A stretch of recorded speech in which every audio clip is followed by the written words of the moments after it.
कभी कहा जाता था युवा देश का भविष्य है, पर आज लगता है युवा सिर्फ भाषणों का भविष्य है। राजनीति में युवाओं की बात तो हर पार्टी करती है, पर असल में युवाओं को बस पोस्टर चिपकाने तक ही सीमित रखा गया है। कभी जोश से भरा नौजवान देश बदलने निकला था, आज वही नौजवान किसी नेताओं की जयकारी लगाने में अपनी ऊर्जा जला रहा है। देश की राजनीति में बस युवा विचार नहीं, वायरल क्लिप बन गया है। कहीं सेल्फी ले रहे हैं नेताओं के साथ, तो कहीं ट्रेंड चला रहे हैं मैं भी नेताजी। सवाल उठता है, क्या यह है युवा राजनीति या फिर राजनीति का सबसे बड़ा ड्रामा? आज की युवा राजनीति किताबों से नहीं, कैमरे से चलती है। जहां मुद्दे नहीं, मीम चलते हैं। जहां जमीनी हकीकत नहीं, रील्स बनती हैं। जहां विचार नहीं, विजिबिलिटी मायने रखती है। नेता भाषण देते हैं, देश तुम्हारे भरोसे है। वही नेता टिकट देते हैं अपने बेटे या भतीजे को, क्योंकि देश के भरोसे तो बस भाषण चलते हैं, कुर्सी के भरोसे खून का रिश्ता चलता है।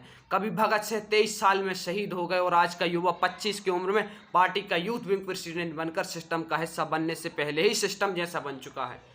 युवा राजनीति में आज मुद्दों की जगह मूड आ गया है।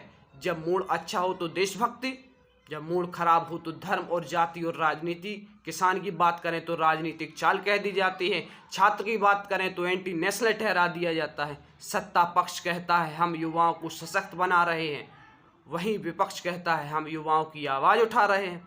पर सच्चाई यह है कि दोनों ही युवाओं को इस्तेमाल कर रहे हैं। आज का युवा ना तो सत्ता में है ना विपक्ष में, वह बस वोट बैंक में है।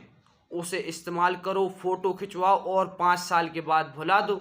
लेकिन अब वक्त आ गया है युवा राजनीति को राजनीति से अलग करने का, क्योंकि असल राजनीति रैलियों में नहीं, रियलिटी में होती है।